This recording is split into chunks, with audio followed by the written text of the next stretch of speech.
Hi friends, വിഷ്ണുശാലിനിയുടെ പുതിയ എപ്പിസോഡില് wedding anniversary കൊളാക്കാനായിട്ട് Sushmita അങ്ങോട്ട് ചെല്ലാണ്. സുസ്മിതയാണെങ്കില് ശ്യാമയെ തലങ്ങും വിലങ്ങും തല്ലുന്നതൊക്കെ സ്വപ്നം കണ്ടുകൊണ്ടാ പോകുന്നത്. കുഞ്ഞനിയത്തിയെ തല്ലുന്നത് കുഞ്ഞേച്ചിക്ക് സഹിക്കോ? പിന്നെ അവിടെ യുദ്ധത്തിന്റെ അവസാനം വീടിന് പുറത്തേക്ക് വന്നു വീഴുന്ന രണ്ടുപേർ, കളക്ടർ ശാലിനിയും കുഞ്ഞനിയത്തി ശ്യാമയും. രണ്ടുപേരും സത്യഭാമയുടെ വീടിന് പുറത്ത് എന്നിങ്ങനെ പറഞ്ഞുകൊണ്ട് ശാലിനിയും ശാരദാമ്മയും സത്യയും കൂടെ അവിടുന്ന് ഇറങ്ങി വരുന്നതൊക്കെ സുസ്മിത സ്വപ്നം കാണാണേ. ശാലിനി, ഇന്ന് നിന്റെ അമ്മ ശാരദാമ്മയുടെ കണ്ണിന്ന് കണ്ണുനീരല്ല വരുന്നത്, ചോരയാ, ചുടുചോര.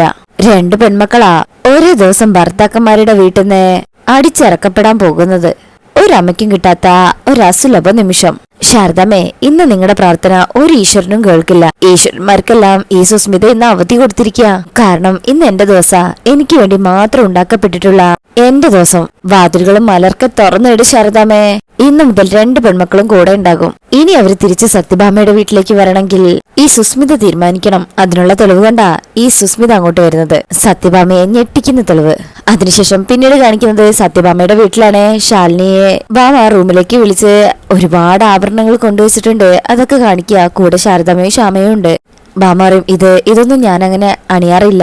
കാരണം പാരമ്പര്യമായിട്ട് തലമുറകൾ കൈമാറി വന്ന സ്വത്താണിത്. ഇതുപോലെ സന്തോഷമുള്ള ദിവസങ്ങളില് ഞാനിത് പുറത്തെടുക്കും. സത്യസന്ധമായിട്ട് തലമുറകൾ കൈമാറി വന്ന ആഭരണങ്ങളാണിത്. അതാ ഇപ്പോഴും ഇങ്ങനെ നിലനിൽക്കുന്നത്. ഇതണിയുന്നവർക്കും ആ ഒരു സത്യസന്ധത ഉണ്ടായിരിക്കണം, എന്നാലേ അത് നമ്മുടെ കയ്യിൽ നിലനിൽക്കൂ. അത് കേൾക്കുമ്പോ ശാലിനിയും ശാരദാമ്മയൊക്കെ തല താഴ്ത്തുന്നുണ്ട്. ശേഷം ഭാമ അതിന്നൊരു നെക്ലേസ് എടുക്കുക. അപ്പോഴേക്കും പൊന്നി അങ്ങോട്ട് വരും. ഭാമ പറയും, ഇതിന്റെ മൂല്യം എത്രയുണ്ടെന്നൊന്നും എനിക്കറിയില്ല. ഇത് എത്ര വിലമതിക്കുന്നതാണെങ്കിലും ശരി, ഇതെന്റെ മൂത്ത മരുമകൾക്കുള്ളതാ. ഇത് കണ്ടിട്ടായിരിക്കും വിഷ്ണു ആ റൂമിലേക്ക് വരുന്നത്. വിഷ്ണു അവിടെ തന്നെ നിൽക്കണേ.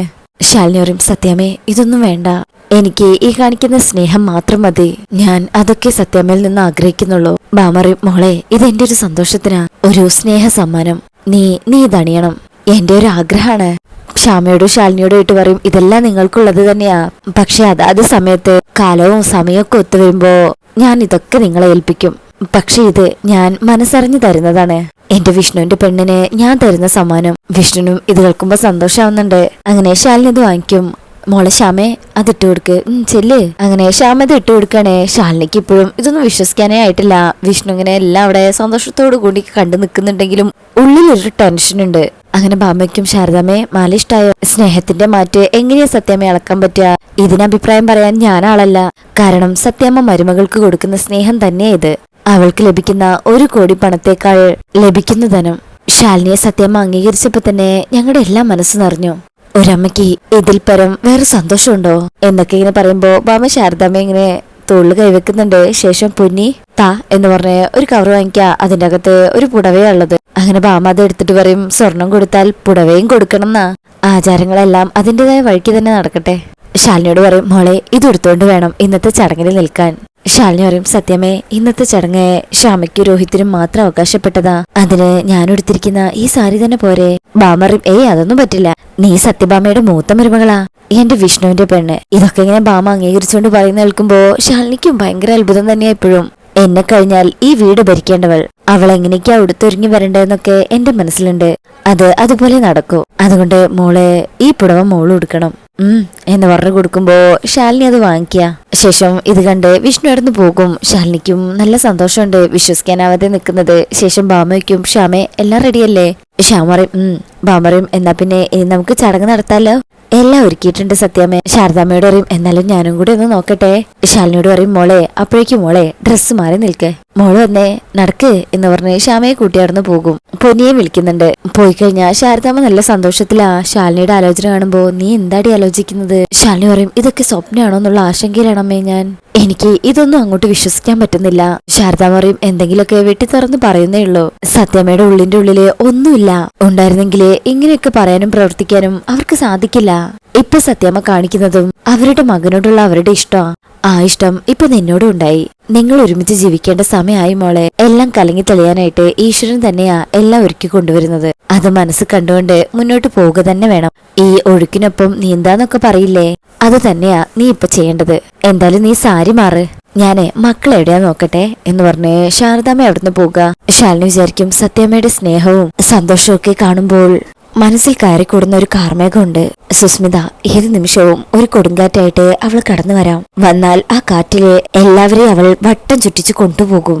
ഈ സന്തോഷവും സമാധാനവും എല്ലാം അവളുടെ ഒറ്റ വരവിൽ അവൾ അവസാനിപ്പിക്കും.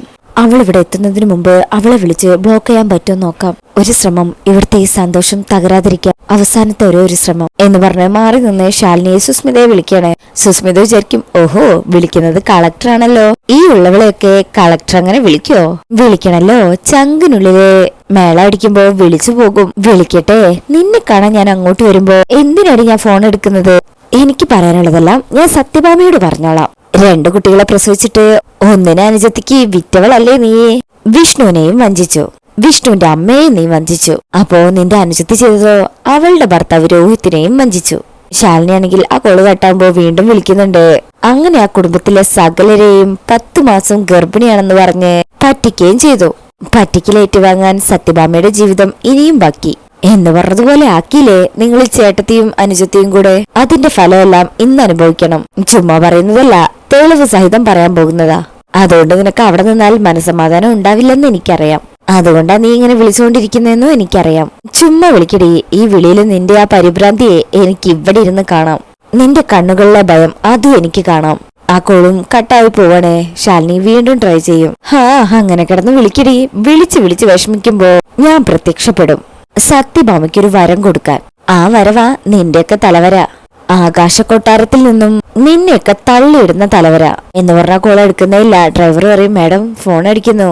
സുസ്മിത പറയും, അതടിക്കട്ടെടോ, ഇങ്ങനെ നിർത്താതെ അടിക്കട്ടെ. അതിന്റെ ഒരു സുഖത്തിലാ ഞാൻ ഇപ്പൊ യാത്ര ചെയ്യുന്നത്. ഇതേ എനിക്ക് വെറൊരു ഫോൺ കോൾ അല്ല, ആനന്ദമാണ്, മനസ്സ് നിറയ്ക്കുന്ന ആനന്ദം എന്ന് പറഞ്ഞ് അതിന്റെ ആ ശബ്ദം ആസ്വദിച്ച് കേൾക്കണേ. ശാലിനി വിചാരിക്കും, ഇവൾ എടുക്കുന്നില്ലല്ലോ എന്ന് പറഞ്ഞ് വീണ്ടും വിളിക്കും. സുസ്മിത പറയും, ഞാൻ എടുക്കില്ല ശാലിനി, നീ എത്ര വിളിച്ചാലും ഞാൻ എടുക്കില്ല. നീ ഇപ്പോ കരയിലെടുത്തിട്ട മീനിനെ പോലെ പിടയ്ക്കുവാണെന്ന് എനിക്കറിയാം. ഞാനത് ഇവിടെ ഇരുന്ന് മനസ്സിൽ കാണുവാ. ഞാൻ ഈ ഫോൺ എടുക്കാതിരിക്കുന്ന ഓരോ നിമിഷവും നിന്റെ ചങ്കിടിപ്പ് കൂടുകയേ ഉള്ളൂ. അതിനിയും കൂടണം. കൂടി ചങ്കിന്റെ പ്രവർത്തനം നിലച്ചാൽ ഞാൻ ഡബിൾ ഹാപ്പി. ശാലിനി വിചാരിക്കും, അവൾ എടുക്കുന്നില്ലല്ലോ, അവളിപ്പോ രണ്ടും കൽപ്പിച്ചുള്ള വരവാ. എന്തൊക്കെയോ അവൾ തീരുമാനിച്ചുറപ്പിച്ചിട്ടുണ്ട്. ഇല്ലെങ്കിൽ അവൾ ഫോൺ എടുത്തേനെ. എന്തായിരിക്കും അവളുടെ ലക്ഷ്യം? പപ്പയുടെ സത്യം അറിയിക്കുന്നതിലൂടെ അവളൊരു വലിയ ഭൂകമ്പം തന്നെ ഇവിടെ സൃഷ്ടിക്കും. പിന്നെ ഈ കാണുന്ന സത്യഭാമയായിരിക്കില്ല പിന്നെ ഇവിടെ കാണുന്നത്. ശ്യാമയെ അടിച്ചു പുറത്താക്കും, എന്നെ അടിച്ചു പുറത്താക്കും. സത്യങ്ങൾ മറച്ചു വെക്കാൻ അമ്മയും കൂട്ടുനിന്നതിന് അമ്മയെ ഒരുപാട് പഴി കേൾക്കേണ്ടി വരും. പപ്പയും സത്യയും അവരുടെ കാര്യം ഓർക്കുമ്പോഴ സങ്കടം. എല്ലാം ഒരു നിമിഷം കൊണ്ട് തകിടം മറിയും. എന്റെ കുട്ടികൾക്കൊന്നും സംഭവിക്കാൻ പാടില്ല. അതിനവളെ തടഞ്ഞു വെക്കൂ. കണ്ണു ചോരയില്ലാത്തവള സുസ്മിത, എന്തും ചെയ്യാൻ കഴിവുള്ളവൾ. അവളെപ്പോലുള്ള ഒരു ശത്രുവിനെ ഒതുക്കുന്നത് അവളെക്കാളും തന്ത്രം നമ്മളും പഠിക്കണം. ഇവിടെ ഇപ്പോ അവളെ തടയുക എന്നുള്ളതാ ഏക ഒരു പോംവഴി. ഈ സമയം ശാരദാമ്മ ശാലിനി വിളിക്കുമ്പോ ദാ വരുന്നമ്മേ എന്ന് പറഞ്ഞ് ശാലിനി പോകും. ശേഷം കാണിക്കുന്നത് സത്യയും പപ്പയും കൂടെ സംസാരിക്കാം. സത്യ പറയും, ഹോ ഞാനത് മറന്നു. എന്താ സത്യേ? സത്യ പറയും, എന്റെ അച്ഛന്റെ കാര്യം. ഇത്രയും നേരമായിട്ട് എന്നെ വിളിച്ചില്ലല്ലോ. പപ്പി പറയും, സത്യയുടെ അച്ഛനിപ്പോ വലിയ തിരക്കിലായിരിക്കും. സത്യക്കും, അതെങ്ങനെ പപ്പിക്ക് അറിയാം? അതിന് എന്റെ അച്ഛനായിട്ട് പപ്പി സംസാരിച്ചിട്ടുണ്ടോ? പപ്പി പറയും, സംസാരിച്ചിട്ടില്ല. സത്യക്കും, പിന്നെ എങ്ങനെ അറിയാം തിരക്കാണെന്ന്? പപ്പി പറയും, അതിപ്പോ നമുക്ക് ഊഹിക്കാലോ. സത്യക്കും, ആണോ, എന്നാ ഞാനൊന്ന് വിളിച്ചു നോക്കട്ടെ എന്ന് പറഞ്ഞ് വിളിക്കുന്ന സമയത്ത് പപ്പി കുറച്ചു മുമ്പ് ആ ഫോണ് ആരും കാണാതെക്കാൻ വേണ്ടിട്ട് ഇതിപ്പോ എവിടെ ഒളിപ്പിക്കാ എന്ന് പറഞ്ഞുകൊണ്ട് അത് ആ പത്രത്തിന്റെ അടിയിൽ കൊണ്ടുപോയി വെക്കാണ്. അതായത് ശാലിനിക്ക് നേരത്തെ നിന്നിരുന്ന ആ റൂമിന്റെ അകത്ത്. ഭാഗ്യം ഫോൺ കയ്യിലെടുക്കാത്തത്. ഇപ്പൊ എല്ലാ പ്ലാനും പൊളിഞ്ഞാനെ. അങ്ങനെ സത്യ വിളിക്കണേ. സത്യ വിളിക്കുന്ന സമയത്ത് പപ്പിയുടെ ഫോൺ ഇങ്ങനെ റിങ് ചെയ്യുന്നുണ്ട്. അപ്പോഴായിരിക്കും ആ ഫോൺ റിങ് ചെയ്യുന്ന റൂമിലേക്ക് ശാലിനി വരുന്നത്. റിങ് ചെയ്യുന്ന ശബ്ദം കേൾക്കുമ്പോ എവിടുന്നാണെന്നറിയാൻ ശാലിനി ഇങ്ങനെ തരയുന്നുണ്ട്. സത്യ പറയും, റിങ് ചെയ്യുന്നുണ്ട് പക്ഷേ എടുക്കുന്നില്ല. പാപ്പി പറയും, ഞാൻ പറഞ്ഞില്ലേ സത്യേ, ജോലി തിരക്കിലായിരിക്കും. അപ്പോഴായിരിക്കും ശാലിനി ആ ഫോൺ കാണുന്നത്. ഇത് പപ്പിയുടെ ഫോണാണല്ലോ, ആരും വിളിക്കുന്നുണ്ടല്ലോ എന്ന് പറഞ്ഞ് ശാലിനി ആ ഫോൺ എടുക്കും. ആരായിരിക്കും ഇത്? സത്യാണല്ലോ വിളിക്കുന്നത്. ഇത് എവിടുന്നാ വിളിക്കുന്നത്? ഇതെന്താ ഫോൺ വിളിച്ച് പരസ്പരം കളിക്കുകയാണോ എന്ന് പറഞ്ഞ് ശാലിനി ഒന്ന് നോക്കും. ശേഷം ആ കോൾ എടുക്കുമ്പോ സത്യ പറയും, അച്ഛനെന്താ കോൾ എടുക്കാത്തത്? ഇത് കേൾക്കുമ്പോ ശാലിനി ഇങ്ങനെ ഞെട്ടും. ശാലിനി മാത്രല്ല പപ്പിയും. ഈശ്വര, ആരും ഫോൺ എടുത്തിട്ടുണ്ടല്ലോ. അങ്ങനെ സത്യക്കും, ഞാൻ എത്ര നേരമായിട്ട് അച്ഛനെ വിളിക്കാന്നറിയോ? ഇങ്ങനെ ആരോ എടുത്തെന്ന് മനസ്സിലാവുമ്പോ പപ്പി വേഗം റൂമിലേക്ക് ഓടും. ശാലിനിയാണെങ്കിൽ ഞെട്ടിത്തെറിച്ച് നിക്ക. സത്യക്കും, അച്ഛൻ എപ്പോഴാ വീട്ടിലേക്ക് വരുന്നത്? ശാലിനിക്കാണെങ്കിൽ പേടിച്ചിട്ട് മിണ്ടാൻ പറ്റണില്ല. സത്യക്കും, എന്താ അച്ഛൻ മിണ്ടാത്തത്? എന്നാ ഇനി അച്ഛൻ വരുന്നത്? അച്ഛൻ വരുമ്പോ എനിക്കൊരു പാവ കൊണ്ടുവരണേ. സംസാരിക്കുന്ന മിക്കി മൗസ്. ഇവിടെ പപ്പിയുടെ കയ്യില് സംസാരിക്കുന്ന പാവയുണ്ട്. അച്ഛനെന്താ എന്താ ഒന്നും മിണ്ടാത്തത്? ശാലിനിക്കാണെങ്കിൽ സങ്കടവും ദേഷ്യമൊക്കെ വരുന്നുണ്ട്. അച്ഛന് ശബ്ദം കേൾക്കുന്നില്ലല്ലോ. ഹലോ. ശാലിനി വിചാരിക്കും അപ്പോ സത്യയുടെ അച്ഛനെന്ന് പറഞ്ഞ് വിളിക്കുന്നത് ഈ ഫോണിൽ നിന്നായിരുന്നോ? അപ്പൊ അതാരായിരിക്കും? അച്ഛന്റെ ശബ്ദത്തിൽ സത്യയോട് സംസാരിച്ചത് പപ്പി ആയിരിക്കാൻ വഴിയില്ല, പിന്നെ ആര് എന്നൊക്കെ വിചാരിച്ചതിനു ശേഷം ആ കോള് കട്ട് ചെയ്യാ. സത്യ വിചാരിക്കും അയ്യോ കട്ടാക്കിയല്ലോ, ഇനി ജോലി തിരക്കായിരിക്കോ. അപ്പോഴായിരിക്കും പപ്പി ആ റൂമിലേക്ക് കയറി വരുന്നത്.